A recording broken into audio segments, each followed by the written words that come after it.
Olá, pessoal. Vamos então começar a ver as aplicações, iniciando pela condutividade DC em metais. Então, vamos imaginar que a gente tem um fio metálico, seção transversal A. Por esse fio passa uma corrente I, e nós vamos lembrar que a densidade de corrente J é a corrente por unidade de área, né? J é igual a I sobre A. Cada elétron tem carga menos E e a velocidade média é V.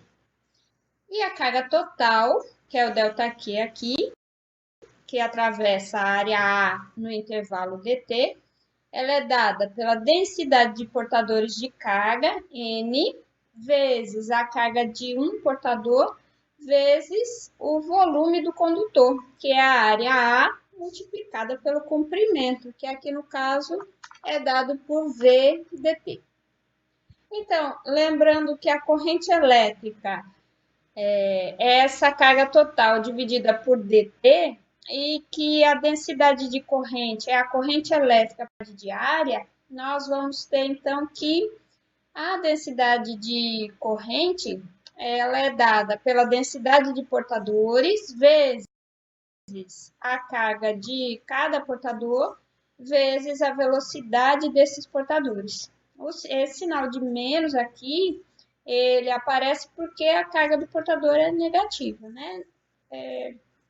Na verdade, quando a gente estabelece essas equações de uma maneira geral, a gente pode estar falando de metais ou semicondutores, né? Mas aqui sempre vai ser metal, essa carga sempre vai ser negativa, os portadores sempre vão ser elétrons, beleza? Então, vamos lá. Agora, recordando que no modelo de Drude, os elétrons percorrem linha reta entre as colisões e que após a colisão, a direção e sentido da velocidade são aleatórios, nós podemos dizer que quando não tem um campo aplicado, os elétrons têm velocidade em direções e sentidos aleatórios, de forma que a velocidade média do gás de elétrons deve ser zero. Essa informação é importante, guarde para depois. Por outro lado, quando um campo elétrico externo é aplicado, cada elétron vai ter, no instante t, após a colisão, uma velocidade, que nós vamos chamar aqui de V0, mais um termo que vem da interação com o campo elétrico.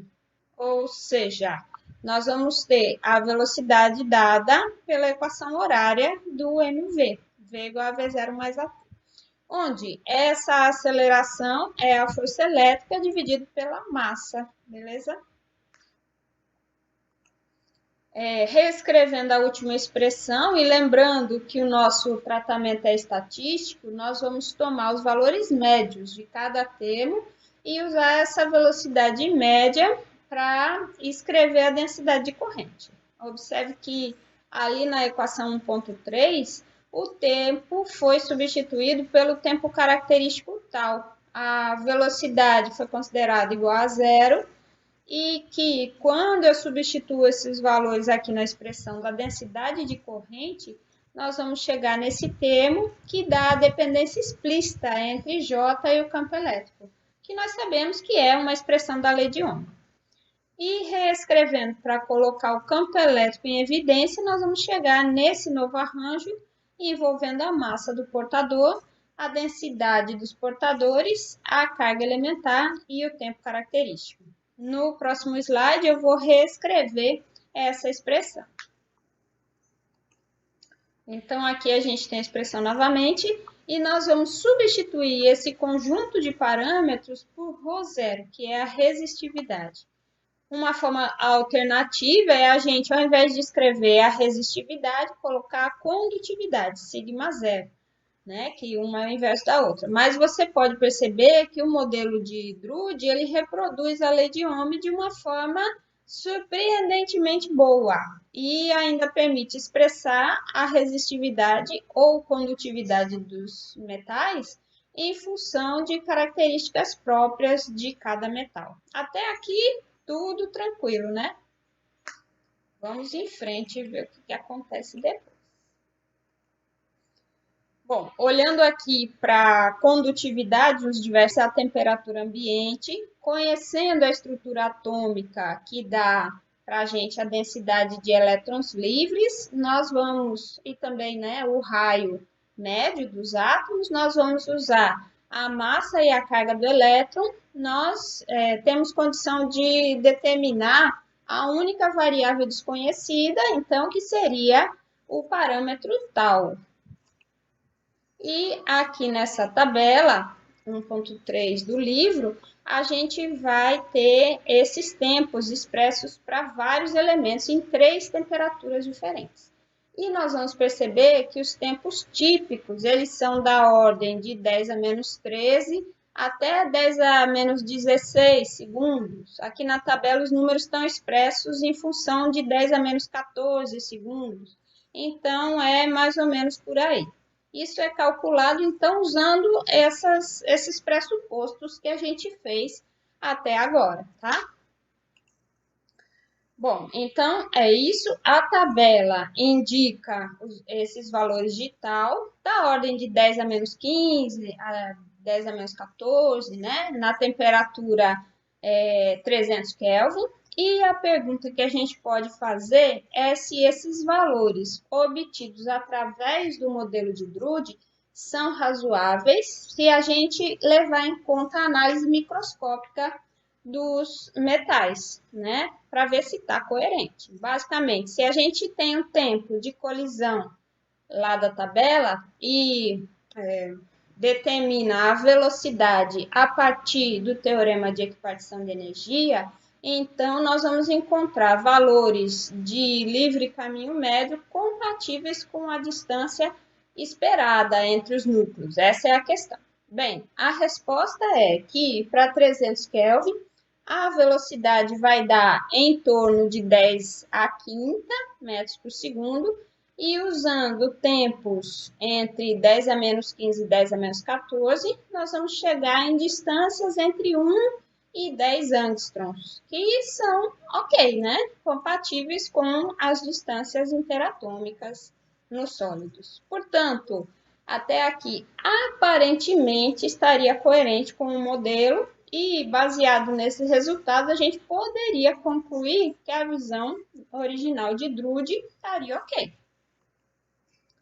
Porém, acontece que essa visão simplificada, ela vai encontrar probleminhas. E isso vai ser colocado de uma forma mais clara lá no capítulo 2 do livro. Por exemplo, o valor V0 que a gente viu no modelo é pelo menos uma ordem de grandeza menor do que o valor real, ou seja, o valor experimental à temperatura ambiente. Da mesma forma, na temperatura de 77 Kelvin, o valor de V0 é pelo menos uma ordem de grandeza agora maior do que o valor observado experimentalmente. Isso porque o modelo de Drude prevê que V0 deve depender da temperatura e sabe-se que hoje V0 é praticamente independente de T. Então, com esse valor experimental de V0, que seria o mesmo para qualquer temperatura, se a gente considera esse fato experimental, né, de que V0 é o mesmo para qualquer temperatura, e se a gente usar o valor de tal obtido no modelo, nos slides anteriores, né, a gente vai chegar numa distância interatômica, né, esse L aqui, igual a 10 à terceira angstrom, ou seja, aproximadamente 1000 vezes maior do que as distâncias interatômicas. E aí fica difícil de acomodar no modelo, já que a colisão dos elétrons é feita com os íons do metal, os núcleos, né? Os núcleos e os elétrons de caroço. E esses íons, eles estão a uma distância em torno de 10 angstrom um do outro. Mas, bom, enfim, aí significa isso? Que o modelo encontrou problemas quando a gente foi para a verificação experimental.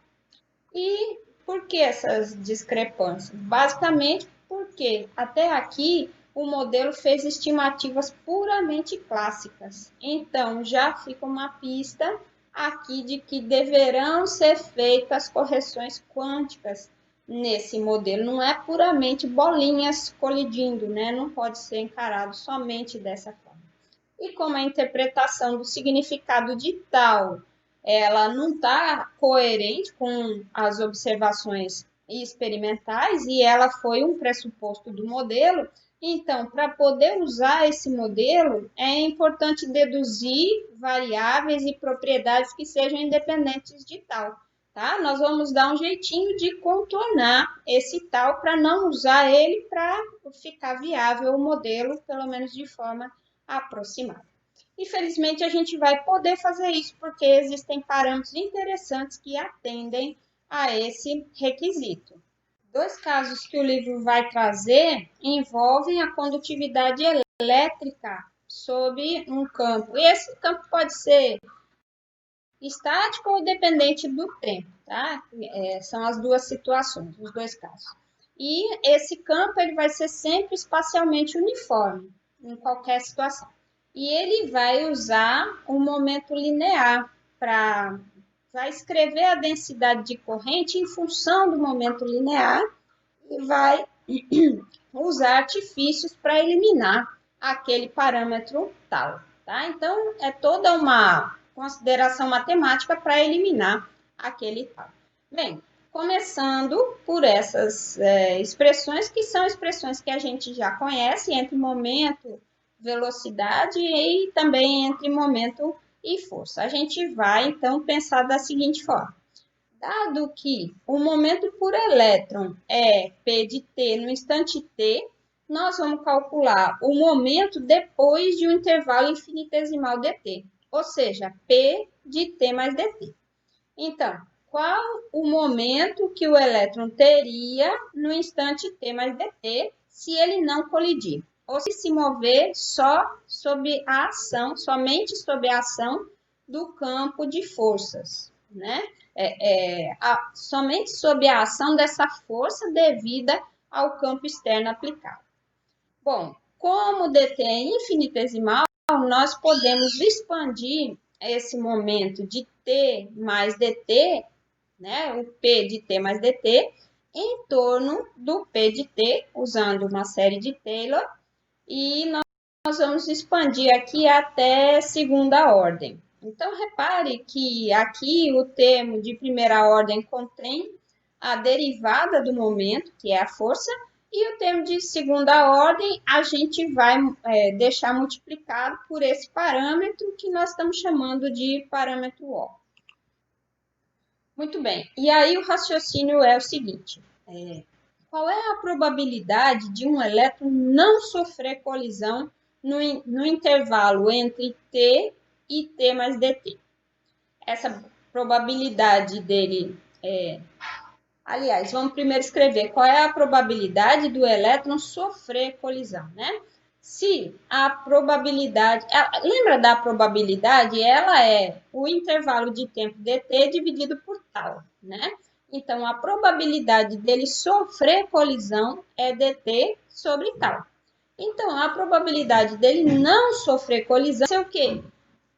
100%, né? Ou 1 menos dt dividido por tal. Então, a primeira coisa, escrever essas duas probabilidades, dele sofrer colisão e não sofrer colisão.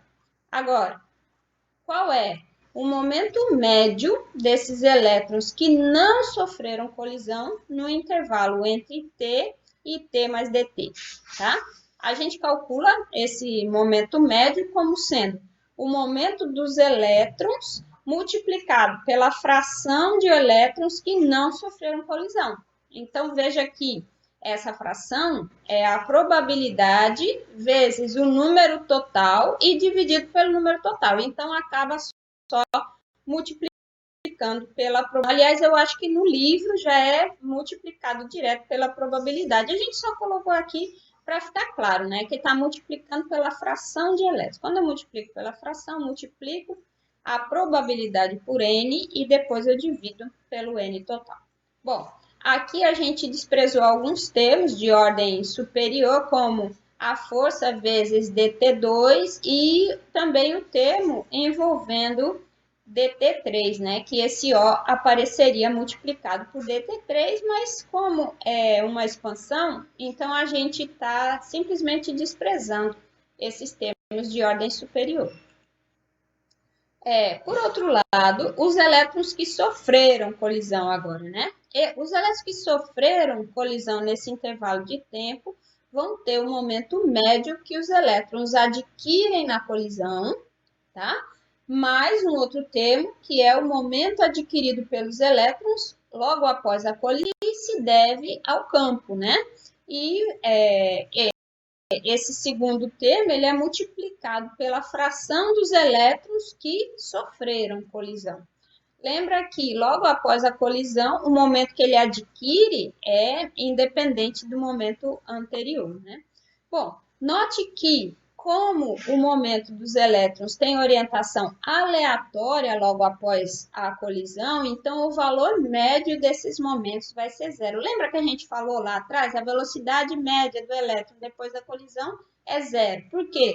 Porque a orientação logo após a colisão é aleatória e o valor dessa velocidade depende da temperatura local. Então, o valor médio vai ser zero, o valor médio do momento vai ser zero. Além disso, os termos envolvendo a força vezes dt2 e o termo envolvendo dt3 a gente desprezou. Do mesmo jeito que a gente fez no caso anterior, né? De modo que o valor médio desse momento dos elétrons que sofreram colisão só vai ter essa contribuição O vezes dt2. Pronto, agora juntando tudo, um momento total médio, considerando todos os elétrons, né? Que ele vai ser uma soma da elétrons que não sofreu colisão com a fração que sofreu colisão, sendo que a contribuição dos elétrons que sofreram colisão vai ser somente esse termo ODT2. Então, note que como a gente está considerando todos os elétrons, então, o valor médio do momento linear total é o próprio momento linear total, porque eu estou considerando todos os elétrons. De modo que na próxima passagem eu já vou escrever o momento linear total e não o valor médio aqui no primeiro membro dessa relação, né? E para dt muito pequeno, a gente despreza esse termo envolvendo dt quadrado.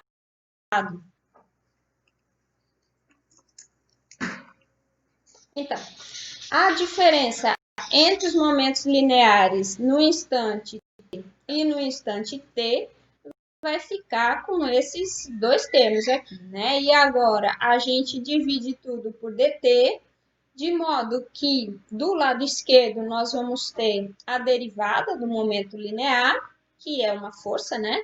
E do lado direito, a força que está relacionada com o campo aplicado, que pode depender do tempo ou não. Lembra que eu tenho duas situações possíveis, né? E um termo a mais aqui que nós vimos que está relacionado ao fato de existir colisão. Porque você lembra que dt dividido por tal é a probabilidade de haver colisão num intervalo de tempo dt. Além disso, pelo fato da gente ter a derivada do momento linear aqui no primeiro termo, significa que esse termo representa uma força. E essa força, a gente está vendo aqui, ó, que ela depende da velocidade e ela tem sentido contrário à velocidade. Moral da história, essa força, ela vai ser interpretada como uma força de atrito, né, que se opõe ao movimento, e pela dependência da velocidade, ela é considerada um atrito que a gente chama de atrito viscoso, né? É uma coisa parecida com o que a gente estuda quando vê, por exemplo, resistência do ar, né? Que se opõe à velocidade e é proporcional ao valor dessa velocidade. Bom, com isso a gente conclui que o efeito das colisões no metal é introduzir essa força de atrito na equação do movimento. E agora a gente vai aplicar essa equação aos vários casos de interesse. A começar pelo efeito Hall. Então, nós vamos ver esses vários casos de interesse e esse primeiro vai ser o efeito Hall e vai ficar para a próxima aula, pessoal. Até lá!